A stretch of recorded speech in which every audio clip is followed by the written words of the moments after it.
오늘 말씀은 밤에 밖으로 오신 예수라는 제목으로 말씀을 드리고자 합니다. 여러분이 잘 아시는 할리우드 영화 배우 실버스타 스텔론이 있습니다. 지금은 굉장한 위치에 있는 분이었지만 그가 초창기에 등장했을 때는 상당히 열악한 가운데 살았던 그런 분으로 알고 있습니다. 이 실버스타 스텔론이 영화배우가 되기 위해서 오디션을 보았습니다. 그런데 이제 발음이 어눌하다고 해서 계속 그 오디션을 보는 족적 떨어집니다. 무려 500번을 오디션을 봤다고 얘기합니다. 근데 500번을 볼 때마다 다 떨어진 거예요. 그래서 그러자 이제 점차 가지고 있는 돈이 다 떨어져 나갑니다.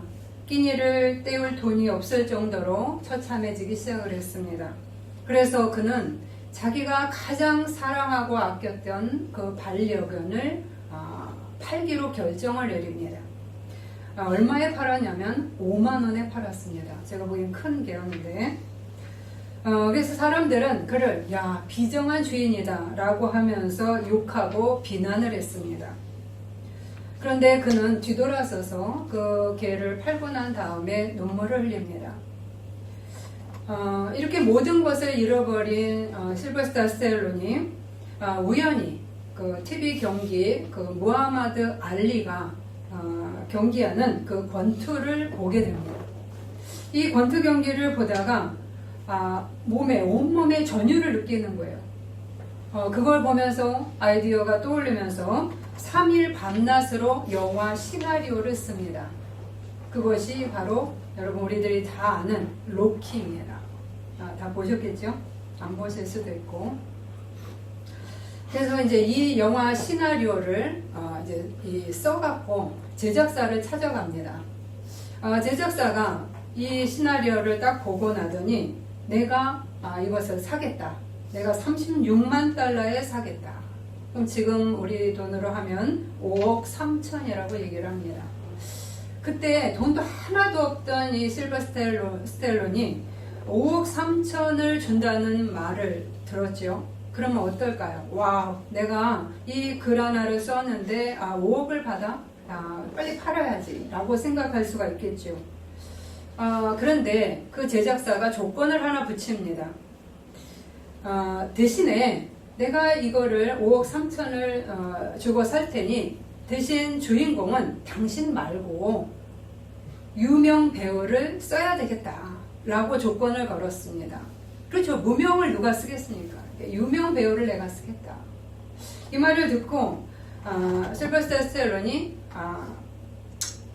당장 내가 굶어 죽을 판이지만 내가 주연이 안 되면 나는 이 시나리오를 팔 수가 없습니다. 라고 거절하고 나옵니다. 그 후 이 사람이 계속 이 시나리오를 팔기 위해서 제작사들을 찾아갑니다. 무려 얼만큼을 갖고 가냐. 6개월간을 가요. 몇 번? 1,500번을 찾아갔다고 얘기합니다. 참 대단하지 않습니까? 1,500번을 제작사를 찾아갑니다. 계속되는 거절 속에서 자기가 주인공이 되는 것을 포기할 만함에도 불구하고 실버스타 스텔론은 포기하지 않습니다. 내가 주인공이 되어야 됩니다. 라고 하면서 이 시나리오를 계속 주장을 합니다.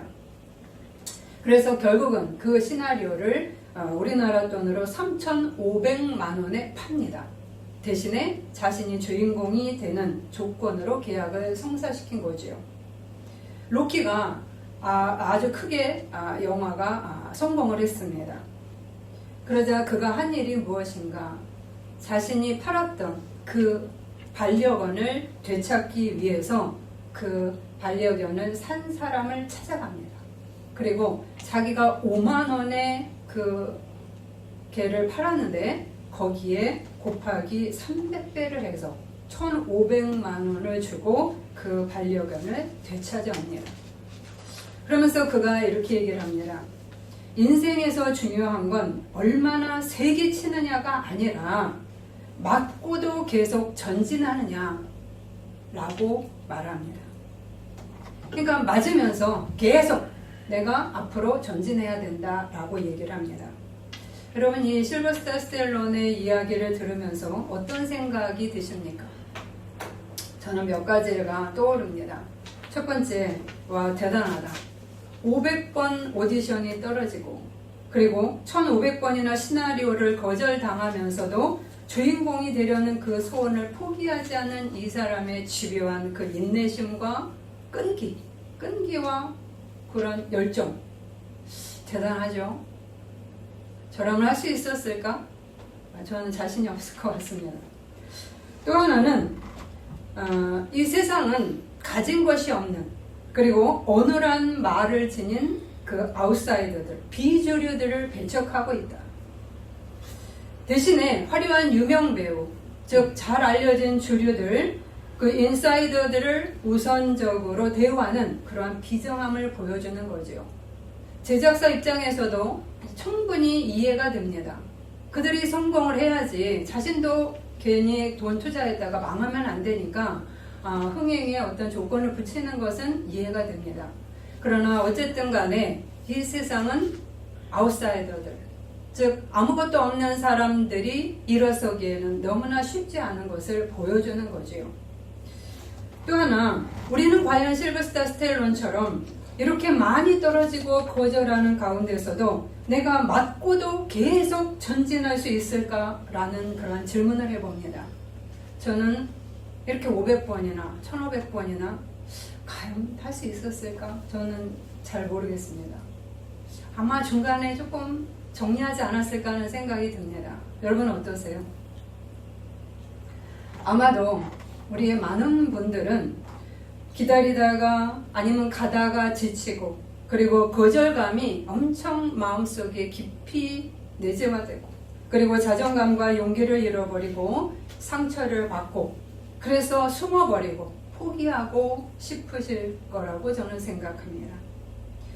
우리들이 모두 이렇게 버티고 걸어가지는 못하지 않을까? 여러분 어떻게 생각하세요? 나는 그렇게 할 거라고 여러분 장담합니까? 저는 글쎄요. 그러면 우리가 몇 %나 이 실버스타 스텔론의 길을 걸어갈 수 있을까요? 그럼 나머지들은, 내가 중간에 포기하고 멈추려고 하는 그런 분들에게는 그러면 길이 없을까요? 오늘의 주제가 이것입니다. 우리에게는 우리가 상처받고 거절감으로 고통 속에서 맞고도 계속 전진하다가, 맞고 전진하다가 가다가 더 이상 전진할 수 없을 지경에 이를 때 우리는 포기하는 그런 마음을 가지려는 사람들에게 정말 그들은 희망이 없는 걸까? 라고 하는 질문을 던져봅니다. 오늘 누가복음 2장 말씀은 이러한 질문에 대해서 명확하게 대답을 합니다. 아니다. 희망이 있다. 라고 선언하고 있습니다. 왜 그런가? 하나님은 오히려 이렇게 가장 비참한 현실, 즉 아웃사이더로 직접 당신이 오셨고, 그리고 그렇게 아웃사이더로 살아가셨고 그들을 위해서 내려오셨기 때문이라고 말씀하고 있습니다. 그래서 오늘 말씀은 하나님이 어떠한 분이신지를 분명하게 보여줍니다. 하나님은 우리 아웃사이더 아니면 인사이더 누구나 다 모두를 위해서 이 땅으로 들어오신 분이라는 이야기입니다. 아멘. 오늘 말씀은 8절에 그 지역의 목자들이 밤에 밖에서 자기 양떼를 지키더니로 시작을 합니다. 누가는 지금 밤에 밖에서를 강조하고 있습니다. 밤에란 무엇인가? 잘 보이지 않는 시간입니다. 나의 미래가, 나의 앞이 잘 안 보여요. 막막합니다. 정말 내 길이 열릴까? 정말 내가 합격할 수 있을까? 나를 뽑아줄까? 등등등. 이렇게 내 길이 잘 보이지 않는 것을 말합니다. 하나님의 계시가 400년간 끊긴 시간을 지난 시간에 말씀을 드렸습니다. 그만큼 밤이란 위험과 불안이 점점 심해지는 시간이죠. 10년이 다가오는데 내 인생에 다른 것들이 펼쳐질까? 아니면 계속 반복될까? 이러한 고민들을 하게 되는 거죠. 또 하나는 스스로를 지킬 수 없는 그러한 시간을 말합니다. 두려움, 그리고 인간의 무력함, 그리고 상처로 인해서 무너진 것, 거절감, 고통과 고난이 밀려오고 있는 때를 말하고 있습니다. 또 하나 밖에서 라는 표현이 나옵니다. 밖이란 무엇일까요? 중심부에서 멀리 떨어진 곳을 말합니다. 즉 기득권에서 벗어난 자리입니다. 아웃사이더의 자리입니다. 보호와 안전과는 거리가 먼 곳, 언제든지 추락할 수가 있는 그런 가능성이 있는 장소가 바로 밖입니다. 사람들의 관심에서 벗어난 배제된 자리를 말합니다. 아무도 나에게 그리 큰 관심을 보여주지 않습니다. 왜요? 나는 중요한 인물이 아니기 때문입니다. 나는 사회에서 그리 초점을 나에게 포커스를 두지도 않는 그러한 존재이기 때문에 그리 내가 어떻게 살든 별 관심이 없는 그러한 사람의 자리이기 때문입니다. 이러한 이 밤과 밖에서 목자들이 양떼를 지키고 있었습니다. 바로 이러한 어두운 밤의 시간과 삶의 자리를 살아가고 있는 사람이 목자라는 이야기입니다. 이 당시에 목자는 아주 심히 천한 자들로 불리웠습니다. 기득권자들하고는 거리가 먼 인생의 삶을 살았습니다. 배제된 자들이었습니다. 특별한 보호를 받지도 안전을 확보하지도 못하는 그러한 거리감이 있는 사람, 이들과 같이 있으면 냄새나고 이들과 같이 있는 것에 우리들이 그리 이들과 같이 있으면 내 급이 올라가요. 이들과 같이 있으면 내가 참 존중받아요 라고 전혀 얘기할 수 없는 그러한 부류였습니다. 두려움과 위험이 항상 존재하는 삶을 살고 있었던 사람입니다. 그럼에도 불구하고 이들은 인정받지 못하고 사는 사람들이었지만 그들의 어깨에는 책임을 져야 할 짐들이 무겁게 많았던 그러한 인생을 사는 사람들이었습니다. 책임질 일들이 많았다는 거지요. 낮이고 밤이고 주인의 양떼들을 지켜야 했습니다. 편안한 잠을 푹 잘 수도 없었습니다. 악한 그러한 동물들이 와서 공격을 하면 지켜내야 했기 때문에 항상 깨어 있어야 했습니다. 어떻게든 살아내야 할 인생이었다는 것입니다. 여러분은 어떠신가요? 어두운 밤 밖에 계신가요? 아니면 나는 편안한 공간 안에 인사이더들처럼 보호를 받고 인정받고 대접받고 그리고 기득권을 가지고 살아가는 그러한 자리에 계신가요? 아니면 아무 관심이 없이 그냥 살아가고 계실까요? 어깨의 짐이 무거워지고 계실까요? 내 어깨의 짐은 언제나 내려놓을까? 언제나 내 짐은 점차 줄어들까? 왜 줄어든 것 같은데 다시 왜 지워져 있을까? 내가 조금 해결한 것 같은데 또다시 나는 그러한 절곡 속에 들어가 있을까? 나이는 점점 먹어가는데 내 안에서 다른 길들이 보일까?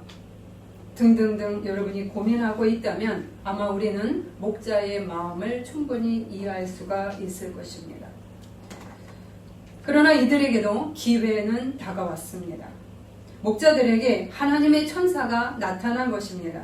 9절에서 11절입니다. 주의 사자가 곁에 서고 주의 영광이 그들을 두루 비추매 크게 무서워하는지라. 천사가 이르되 무서워하지 말라. 보라, 내가 온 백성에게 미칠 큰 기쁨의 좋은 소식을 너희에게 전하노라.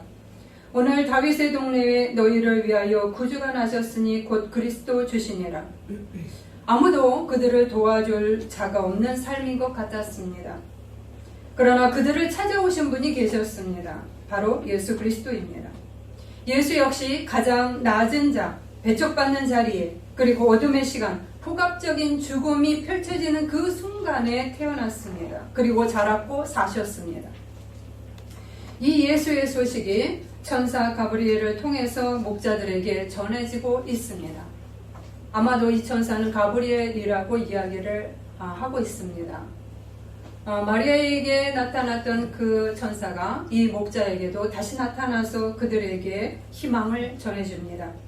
가장 찬란한 하늘의 영광을 가지고 이들에게 등장을 했습니다. 주의 영광이 그들에게 비추네. 아무도 비추지 않는 빛, 어둠 속에 내 미래가 깜깜하게 나 될까? 나 어떻게 풀릴까? 아니면 또다시 어려운 삶 속에 돌아갈까? 내 어깨의 짐은 언제나 내려놓을까? 라고 내가 한탄하며 살아갈 수 있는 그 삶 속에 주의 천사가 하늘의 영광의 빛을 들고 찾아왔다는 얘기입니다. 하나님의 영광의 빛이 어두운 밤을 뚫고 들어왔습니다. 이 말이 중요한 것입니다. 무엇인가? 복음이란 어두운 밤을 단번에 없애는 것이 아닙니다. 어두운 밤을 뚫고 들어온다는 사실입니다. 우리는 쉽게 없어지기만을 바라지요. 내 문제를 내일 샥 없애주세요. 자꾸 이러한 기도를 드립니다. 그리고 내 뜻대로 안 되면 화가 나요. 하나님 어디 계신 거죠? 나에게 왜 이렇게 어두운 밤이 계속되는 거죠? 그러나 주님은 우리에게 어두운 밤을 한꺼번에 없애는 것이 아니라 어두운 밤 가운데서도 당신의 은혜가 그 어두운 밤을 뚫고 내 안으로 들어오는 것입니다. 내 환경 속으로 들어오는 것입니다. 그 하나님을 내가 만나야 되고 그 하나님을 내가 붙잡아야 되고 그 하나님께 내가 경배를 드리고 감사해야 됩니다. 그런데 우리는 그거보다 어두운 밤을 더 많이 주목하는 겁니다. 내 옆에 여전히 남아있는 그 어두운 밤을 바라보면서 그 바깥을 바라보면서 내가 여전히 여기 서 있어요. 주님이 찬란한 빛을 들고 나에게 왔어도 그것보다는 어두운 밤의 크기가 더 많이 크게 보이면서 주님을 하대합니다. 하나님, 당신은 어디 계신 겁니까? 하나님, 나에게 왜 그러시는 겁니까? 우리가 이렇게 항변하기도 하지요. 그러나 복음이란 물론 우리의 어둠을 다 물리치고 하나님의 광명한 그러한 빛으로 가득 채울 수도 있습니다만 하나님은 우리의 어두운 밤을 단번에 없애기보다는 그 어두운 밤을 뚫고 들어오시면서 우리를 견고하게 우리 안으로 들어오셔서 우리 내면을 빛으로 자꾸 채워가시는 겁니다. 비록 우리가 오늘도 힘든 밤과 아웃사이더 같은 주변인으로 계속 살아갈지라도 그 고통의 어둠이 우리를 집어삼키고 그리고 그 힘에 휘둘려서 살아가지 못하도록 하나님의 영광의 빛이 어둠을 뚫고 나의 안으로 들어오는 것입니다. 이것이 복음입니다. 여러분의 인생이 갑자기, 우리의 인생이 갑자기 내일 갑자기 갑부가 되지 않습니다. 그죠? 갑자기 우리 집안이 다 변하지 않습니다. 그럼에도 불구하고 주님의 복음은 위력이 있는 것입니다. 아멘. 천사는 목자들에게 이렇게 얘기합니다. 오늘 다윗의 동네에 너희를 위하여 구주가 나셨으니 이는 모든 백성에게 큰 기쁨의 소식이라. 모든 백성에게 큰 기쁨의 소식이라. 모든 자에게 나는 은혜를, 기쁨을, 기회를, 일어날 기회를 다 줄 것이다 라고 얘기합니다. 아멘. 아웃사이더 예외 없다. 인사이더 기득권자들에게만 내가 혜택을 베푸는 것이 아니라 오히려 더 기회가 박탈된 자들에게 내가 찾아가노라 라고 이야기를 하고 있습니다. 마찬가지로 목자들에게 행하셨던 그 예수의 등장이 우리를 위해서도 우리의 밤을 뚫고 들어오십니다. 우리를 새롭게 일으키시며 죄악에서 건지시며 치유와 회복의 소망으로 우리를 이끌어 가십니다. 아멘. 드디어 목자와 우리의 마음과 삶의 어둠이 주의 영광의 빛으로 채워지기 시작한 겁니다. 아멘. 이 가브리엘의 선포와 동시에 갑자기 수많은 천군 천사가 나타나서 하나님을 찬송합니다. 호련히 수많은 천군이 그 천사들과 함께 하나님을 찬송하여 이르되 지극히 높은 곳에서는 하나님께 영광이요 땅에서는 하나님이 기뻐하신 사람들 중에 평화로다 하니라. 왜 천군 천사들이 이 찬양을 올렸을까요? 우리는 크리스마스만 되면 이 찬양을 합니다. 우리가 옛날에 이렇게 한 바퀴 돌았죠. 밤에 새벽송을 돕니다. 성탄절이면 새벽송을 들고 가방에 선물을 받고 또 나눠주기도 하면서 돌았죠. 그럴 때마다 우리는 이 말을 선포했습니다. 지극히 높은 곳에서는 하나님께 영광이요 땅에서는 하나님이 기뻐하시는 사람들 중에 평화로다. 이 말을 올렸습니다. 이 찬양은 아름다운 찬양에 그치지 않습니다. 아름다운 우리 크리스마스가 되면은 굉장히 추리가 밝은 빛이 막 찬란하게 막 움직이면서 우리를 들뜨게 하죠. 젊은이들은 쌍쌍이 어디를 가기를 원하고 그러면서 이벤트를 하고 등등등 어떤 행복한 어떤 이벤트들이 막 펼쳐집니다. 그러나 이 찬양은 아름다운 감상의 노래에 그치지 않습니다. 왜냐하면 이는 당시 시대 상황을 보면 정확하게 알 수가 있습니다. 이 시대는 어떤 시대냐? 2장 1절에 확실히 나옵니다. 그때에 가이사 아구스토가 영을 내려 천하로 다 호적하라 하였으니 라는 문장이 나옵니다. 이스라엘을 통치하고 있는 로마 황제 가이사 아구스토는 바로 자신을 신이라고 청한 사람입니다. 그는 달력, 즉 역법을 고쳤습니다. 그래서 자신이 태어난 날을 한 해의 시작으로 만들어버렸어요. 나의 탄생일을, 내 생일을 그 해의 시작으로 만들어버린 거예요. 그래서 그 출생일, 나의 생일은 온 세상을 위한 좋은 소식이라고 선포를 했습니다. 지금 누가요? 가이사 아구스토가. 내 생일은, 내가 태어난 날은 온 세상을 위해서 좋은 소식이야. 지금 누가 한 말과 같아요? 예수님이 하신 말과 같죠? 그런데 이 아구스토가 먼저 얘기를 했습니다. 나는 온 백성들을 구원할 구주야 라고 얘기합니다. 구주, 소테르. 나는 구원자야 라고 얘기를 한 겁니다. 전쟁을 종식시키고 평화를 가져올 구원자가 바로 나야 라고 이야기한 겁니다. 그런데 이 가이사 아구스토가 가져온 평화는 어떤 것이냐? 이 구주가 갖고 온 평화는 무력과 전쟁, 군사력을 통한 그러한 평화였습니다. 그리고 세금과 통제, 강압적 통제를 통해서 얻은 평화였다는 것입니다. 그리고 중심부의 사람들, 즉 인사이더의 안정을 위해서 기득권층을 위한 평화였습니다. 그렇기 때문에 기득권층이 잘 살기 위해서 아웃사이더들, 즉 이렇게 주변부 사람들은 희생시켜버리는, 그래도 괜찮아. 잘 사는 사람들만을 위해서, 아니면 어떤 엘리트들만을 위해서, 어떤 사람들 층을 위해서 나머지 사람들은 기꺼이 희생시키는 그러한 평화였던 것입니다. 남을 짓밟고 올라가서 내가 성공하기만 되는 그러한 모습과 같은 것입니다. 이러한 이기심의 평화, 이러한 평화는 피상적이고 표피적이고 일시적이고 부분적입니다. 왜냐하면 이 기득권층만의 평화였기 때문에 언제든지 이들이 다시 전쟁이 일어나면 그 전쟁터 속에서 다시 평화는 사라지고 혼란과 고통이 지속되는 그러한 일시적인 평화였던 겁니다. 그리고 긴장 속에 사는 평화였어요. 여러분들이 집에서 여러분의 가정이 항상 평안하면, 집안이 화평 가운데 있으면 그 가정은 좋지요. 그러나 우리 집안을 보면 언제 폭탄이 터질지 모르는 그러한 집안들이 있지요.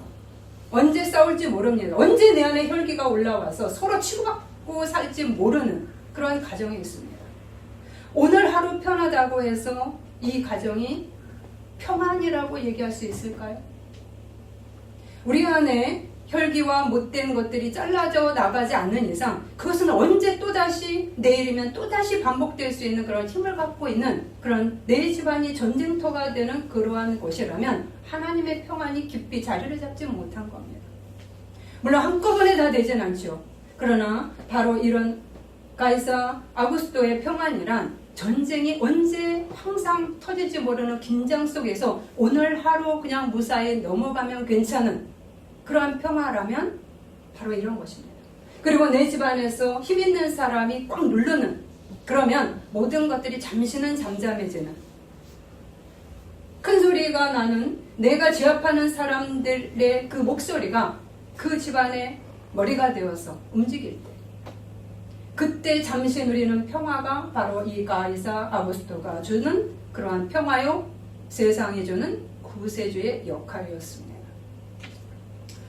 그런데 천사들이 합창한 그러한 평화는 다른 것이었습니다. 천사들은 지금 아름다운 노래같이 하나님의 평화를 외치고 있습니다. 그런데 이 평화는 바로 아우구스트 평화의 도전장을 낸 것입니다. 아우구스트 평화, 즉 세상이 말하는 평화, 일시적 평화, 가벼운 평화, 얄팍한 평화, 그 평화와 예수의 평화가 지금 충돌하고 있습니다. 부딪히고 있습니다. 그러한 일부만을 위한 평화, 그리고 배척당하는 약자들을 오히려 희생시키는 그러한 평화에 하나님은 부정적인 쐐기를 확 받고 있는 겁니다. 하나님이 주시는 평화는 로마의 팍스 로마나 그 평화와는 질적으로 다르다는 것을 천사들이 공개적으로 선포하고 있는 것입니다. 참된 평화는 아웃사이더들을 절대 배척하고 밀어내지 않습니다. 상생하도록 합니다. 서로 살아내도록 하는 겁니다. 서로를 돕고 서로를 일으키도록 하는 것입니다.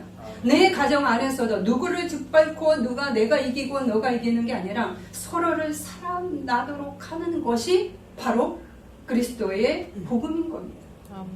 바로 이러한 평화를 주시기 위해서 주님이 먼저 찾아와서 우리들의 어둠을 뚫고 아무도 관심 없는 인생 속에 사는 이들에게 참된 희망과 일으킴과 소망으로 채워 들어가시려는 그러한 평화를 지금 천사들은 선포하고 있었던 것입니다. 아멘. 이 로마의 평화가 감히 닿지 못하는 그러한 자리까지도 들어가셔서 구석구석 들어가셔서 참된 평화로 채우고자 하시는 그런 평화를 선포하고 내리셨던 것입니다. 아멘. 이런 하나님의 평화는 본질적이며 심층적이고 그리고 지속성이 있는 잠시 지나가는 것이 아니라 내 안에 우리 안에 계속적으로 작동하는 그러한 힘이 있는 것이고 그리고 모든 자들을 위한 평화였습니다. 우리의 마음은 세상의 아우구스트 평화에 자꾸 타협하려고 합니다. 그리고 그것이 편안하게 길들여져 있습니다. 그런데 하나님께서는 그 평화에 만족하지 않으시고 내 백성이 나의 샬롬이라는 그러한 평화에 자리를 잡도록 하나님께서 역사하고 계신 것입니다. 아멘. 세상의 평화, 가이사 아구스토의 평화로서는 도저히 하나님의 평화를 이해할 수가 없는 것이었습니다. 지금 이 평화가 어둠과 배제의 땅과 사람들에게 맞닿아 있습니다. 바로 이 말씀은 우리에게 하시는 선포입니다. 내가 너희를 위해서 아무도 관심받지 못하는 자와 이 사회에까지 너희 내면의 죄악과 병든 영혼 구석구석까지 임하신다는 강력한 선언이기도 합니다. 아멘. 그것을 위해서 예수가 탄생했다는 이야기입니다. 우리에게도 이 천사의 소식이 다시 강하게 들려져야 합니다. 아멘. 우리에게는 세상의 평화에 길들여져 있는 모습이 많기 때문입니다. 남을 짓밟고서 내가 성공하는 것, 우리의 깊이로 내려가지 않은 얄팍한 평화에 만족하는 것, 내 집안의 어두움이 아직까지도 사라지지 않았는데 내가 그 어둠하고 하나님 앞에 싸우면서 기도하지 않는 나의 삶, 오히려 그것을 건드리면 우리가 힘들다고 하나님 앞에 성토하면서 주님을 밀어내는 그러한 모습, 그냥 오늘도 그냥 편안하게 지나가면 아멘입니다. 물론 아멘입니다. 하지만 하나님께서 다가옴에도 불구하고 하나님의 샬롬을 들고 하나님의 평화를 들고 달려오심에도 불구하고 내가 그 하나님의 건드심을 귀찮아서 내가 싫어서 밀어내버리고 있는 것이 가이사 아구스토의 그 평화에 길들여진 우리의 모습입니다. 길들여져 있기 때문에 문제의식이 없습니다. 하나님이 다가오심을 오히려 거부 반응을 일으키면서 내가 피곤해합니다. 그래서 언제 내 안이 다시금 전쟁터가 될지, 내 속 안에서 시달리면서 올라오는 그 힘들이 다시금 불끈불끈 올라오는 것을 거침없이 내뱉습니다. 그리고 그것을 다루지 않습니다. 내 가족 안에서 언제 터질지 모르는 긴장 상태가 다시금 시작됩니다. 그러한 삶에 길들여져 있는 것에 문제의식이 없기 때문입니다. 더 갈망하지 않기 때문입니다. 그래도 잠시 평화에 하나님 감사합니다. 네. 그러나 주님이 원하시는 것은 세상의 가이사 아구스토의 평화가 아니라는 점을 여러분이 계속 기억하셔야 합니다. 아멘. 우리 안에, 내 안에, 내 가정 안에, 이 사회 안에, 이 나라 안에 하나님의 평화가 더 많이 임하기를 갈망하셔야 되고 그러한 자리에 서서 가셔야 된다는 이야기입니다. 아멘. 그러기에 오늘 우리에게도 이 천사의 노래가 다시 들려져야 되고 우리는 그 천사의 찬양을 붙잡으셔야 합니다. 아멘. 이론적으로 머리로만 알면 안 됩니다. 그 말씀이 그 찬양이 내 속 안에서 계속 울리도록 여러분이 목소리를 내시고 하나님 앞에 기도하셔야 된다는 이야기입니다. 그래야 우리 영혼 안으로 그 찬양이 깊이 파고듭니다. 우리에게는 저항이 많기 때문입니다. 그러면 목자들은 이 천사의 소식과 찬양에 대해서 어떻게 반응하고 있을까요? 천사가 이르되 무서워하지 말라라고 얘기합니다. 그들은 무서워했습니다. 두려워했습니다. 이 말은 무슨 말인가? 목자들은 이 천사의 말을 듣자 자신의 연약함을 보게 됩니다. 아, 나는 죄성이 있는 자야. 그리고 나는 내 힘이 연약해서 더 이상 이것을 뚫고 갈 힘이 없는 자야. 동시에 하나님에 대한 경외감을 갖는 마음입니다. 하나님 앞에 엎드린 것입니다. 하나님 앞에 어떤 자세를 갖고 있느냐가 중요하다고 제가 계속 말씀을 드렸습니다. 하나님을 경히 여기는 마음은 다음 자리로 가지 못합니다. 하나님의 역사를 거부하기 때문입니다. 내 힘으로 세상의 평화를 누리며 살려고 애쓰기 때문입니다. 그래서 하나님 앞에서 어떤 자세를 갖는가? 목자들은 경건의 자세를 가졌습니다. 자신의 연약함을 인정하고 하나님 저는 부족한 자입니다 라고 고백합니다. 하나님 저 잘하고 있어요. 하나님 저 똑똑해요. 하나님 저 성실해요. 나의 자랑을 하나님 앞에 펼쳐놓는 것이 아니라 나의 연약하고 부족하고 여전히 하나님의 도움이 간절히 필요한 자임을 고백하는 겁니다. 주님 앞에서 낮아졌으며 하나님을 경홀히 대하지 않습니다. 그래야 하나님 말씀을 제대로 듣게 됩니다. 아멘. 내 자세가 삐뚤어진 것을 교정하셔야 되죠. 아멘. 이렇게 하나님을 경외하는 자리로 목자들은 나갔습니다. 두 번째 그가 한 행동은 천사가 선포한 말을 귀담아 듣습니다. 단지 듣는 것으로 그리고 멈추지 않습니다. 그들은 행동하는 자가 됩니다. 목자가 서로 말하되 이제 베들레헴으로 가서 주께서 우리에게 알리신 바 이 이루어진 일을 보자 하고 빨리 가서 마리아와 요셉과 구유에 누인 아기를 찾아서 보고 천사가 자기들에게 이 아기에 대하여 말한 것을 전하니. 지금 보세요. 지금 아기 예수가 어디에 있는지 모릅니다. 그러면 잠깐 가서 5분 동안 찾고 10분 동안 찾고 없네? 아 이거 어디 있다는 거야? 그냥 정확히 가르쳐 주셔야지. 아니 이왕 가르쳐 줄 거면 정확히 하셔야지. 우리가 힘들게 하냐? 이렇게 얘기한 게 아니야. 가서 이루어진 일을 보자. 천사가 말한 일을 확인해 보자. 빨리 가서 움직입니다. 행동합니다. 행동하는 신앙입니다. 듣고 끝나는 신앙이 아니라는 거예요. 그냥 듣고 하나님 알아서 다 해주시겠지. 그 신앙은 내게 열매를 맺지 못하죠. 내가 조금이라도 주님이 말씀하신 것에 내가 답을 하는 신앙, 내가 그것을 행동으로 보이려고 순종하는 그러한 자세 속에서 역사는 일어나는 거지요. 아멘. 찾아서 보고 찾았다고 얘기를 합니다. 수고를 하는 그러한 일들이 있는 거죠. 주님을 만나기 위해서 여러분은 어떻게 하시죠? 주님을 더 만나기 위해서 여러분은 말씀을 매일 묵상하시고 기도의 수고를 하셔야 되고, 그렇죠? 예배를 드리기 위해서 먼 곳에서 발걸음을 뛰셔야 합니다. 내 편의주의로 내가 편안한 대로 예배를 드리는 것이 아니라 하나님의 방식대로 하나님이 원하시는 것에 눈높이를 자꾸 맞춰가면서 나를 굴복시키면서 걸어가는 수고가 있어야 되는 겁니다. 아멘. 우리는 너무나 하나님을 갖다가 저에게 맞추려고 합니다. 하나님 맞춰주세요. 누가 상이고 누가 하인지 헷갈리는 시대가 이 시대입니다. 하나님보다는 내가 상전이고 하나님은 나의 종이 되는 그러한 시대에 와 있는 것 같습니다. 자세 교정하셔야 되죠. 목자들은 주님이 계신 곳을 향해서 갔습니다. 주님이 우리에게 다가오셨고 이들은 나름대로 더 주님을 알고자 찾았다는 이야기입니다. 수고를 순종하는 행동하는 그러한 크리스천이 된다는 이야기입니다. 이들은 무지하고 여러 면에서 부족했습니다. 이들이 완벽하게 변했다는 이야기도 아닙니다. 그러나 적어도 이렇게 수고를 마다하지 않는 모습은 보여줬습니다. 천사의 말을 수용하고 밀어내지 않고 그 약속을 확인하기 위해서 힘썼습니다. 모든 자들이 이랬을까요? 그렇지 않습니다.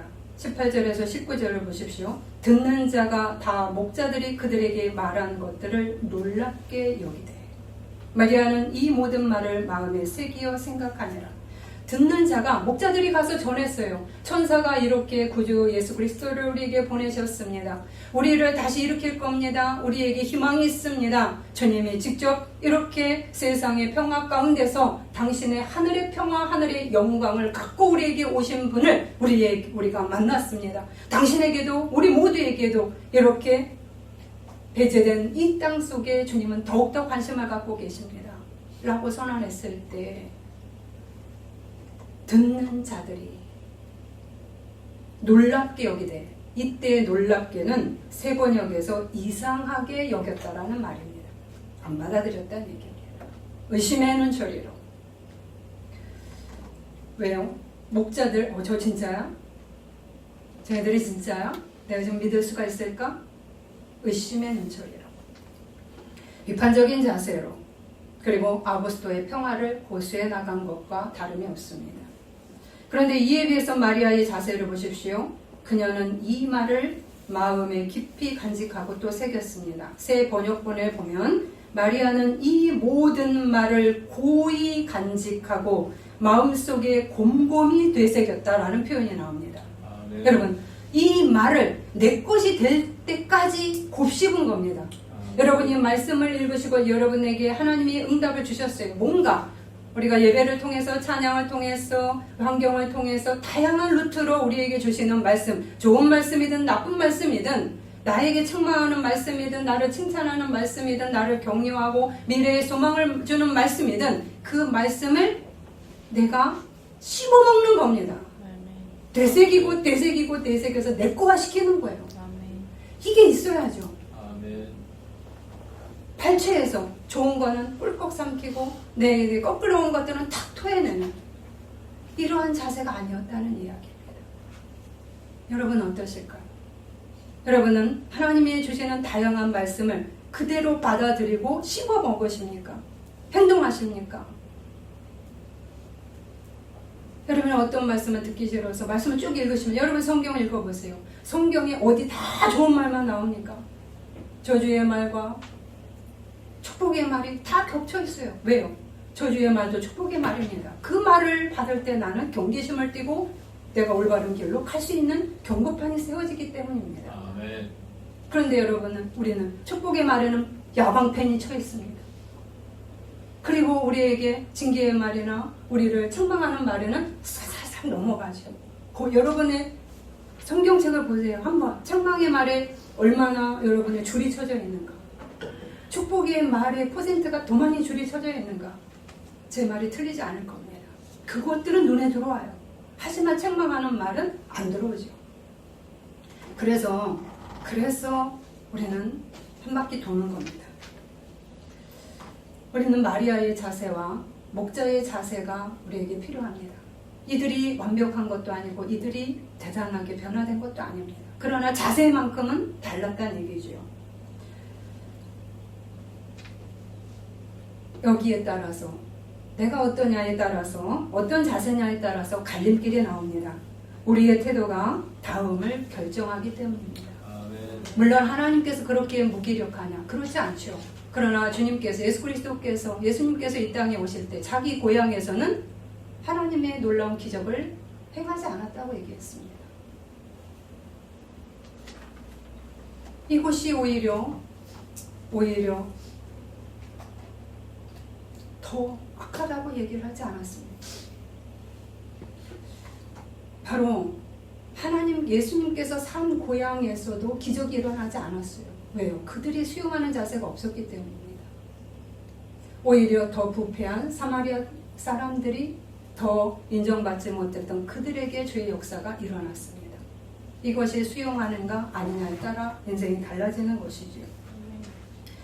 목자들에게는 어떤 변화가 그러면 생겼을까요? 이렇게 주님을 수용하려고 애쓰고 부족하지만 움직이는 이들에게 어떤 일이 생겼을까요? 다음에 가장 중요한 말씀이 하나 나옵니다. 20절입니다.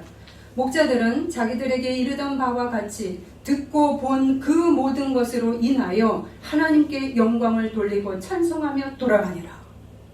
여러분, 돌아가니라. 어디로 돌아가요?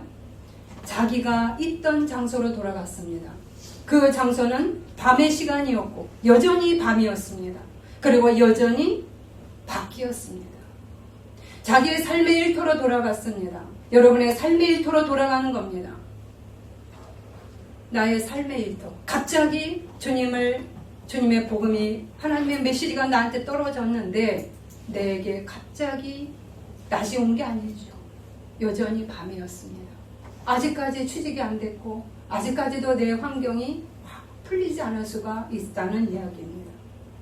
그리고 여전히 나는 아웃사이더 같이 인정받지 못하는 자리로 돌아갔다는 이야기입니다. 밖에 자리인 목자로 여전히 그들은 서 있었습니다. 삶의 모습은 그리 바뀌진 않았습니다. 그럼에도 불구하고 달라진 것이 있었습니다. 무엇인가?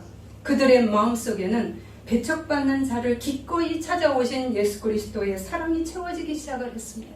아멘.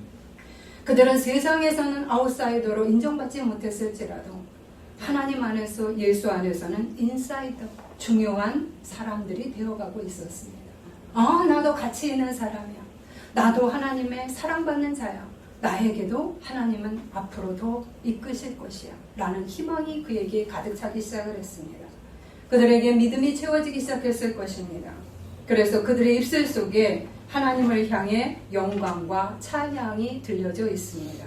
하나님께 영광을 돌리고 찬송하며 돌아갔다고 얘기를 했습니다. 원망이 아니었습니다.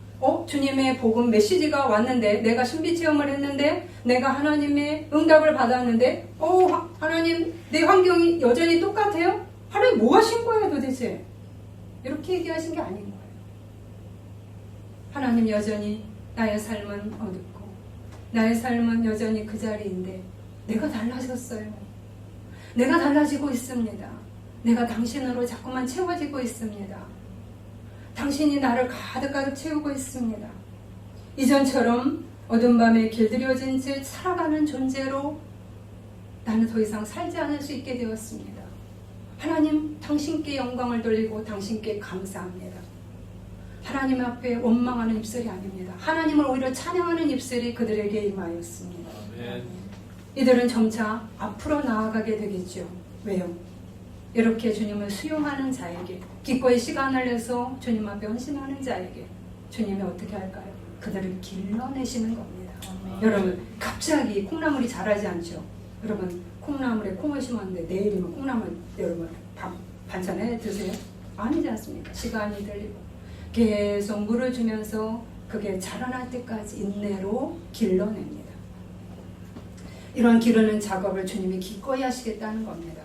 우리 안에 돌들을 걸러내고 우리 안에 가시들을 잘라내고 우리 안에 뿌리에 깊숙이 박혀있는 것들을 뒤집어서 하나님의 것들로 채워나가는 작업을 누구보다도 기꺼이 주님께서 행하시도록 그들은 문을 연 겁니다.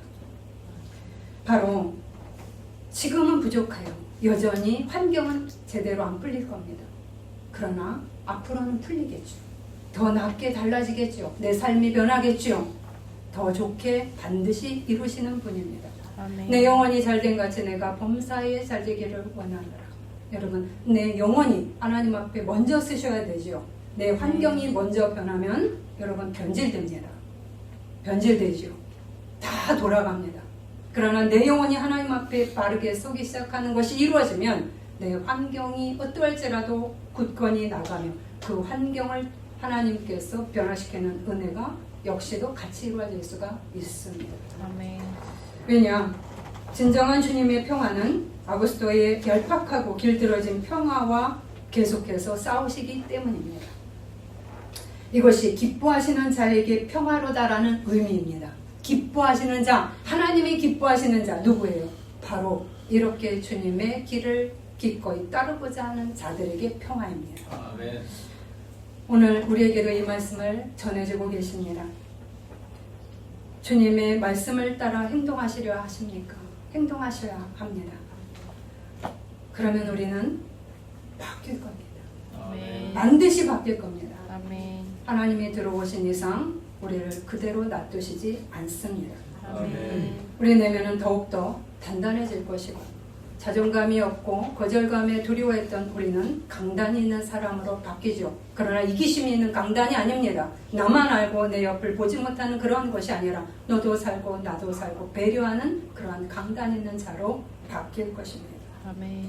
대림절 마지막 주일 우리의 밤이 아직도 여전히 짙다 할지라도 그리고 우리의 환경이 여전히 바뀌라 하실지라도 우리를 포기하시지 않으시는 그 주님이 오늘 여기에 나에게 있으심을 내 가정에 있으심을 여러분 믿고 붙으시기를 바랍니다. 아멘. 아멘. 그래서 우리에게 당신의 하늘의 영광과 평화를 주시어서 오늘 환하게 흰색 초를 밝혔던 것처럼 빛나게 하실 것을 믿습니다. 아멘. 기도하시겠습니다.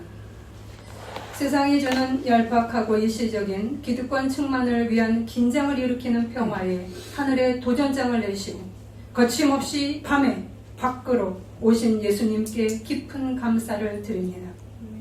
우리도 포기한 그러한 자리로 당신이 직접 오셔서 우리에게 더 좋은 길로 인도해 주신 주님께 감사를 드립니다. 그러나 우리는 주님의 평화보다는 아구스도의 이기적인 평화를 추구하며 얄팍한 그러한 평화를 추구하며 살았음을 고백합니다. 이제 주님의 평화가 우리 모든 삶과 마음 가운데 임하기를 마리아와 목자들의 자세에 같이 갈망을 합니다. 나와 가족과 교회, 이 땅 구석구석까지 하늘의 영광과 평화가 힘차게 역사하게 하소서. 그리하여 나의 삶의 밤과 밖에 여전히 내가 살아갈지라도 주님께 영광의 찬송을 올려드리며 주님이 주시는 능력을 따라 매일매일 달라지는 변화의 삶으로 나아가는 저들이 되게 하소서. 아멘. 감사하며 예수 그리스도 이름으로 기도드립니다. 아멘.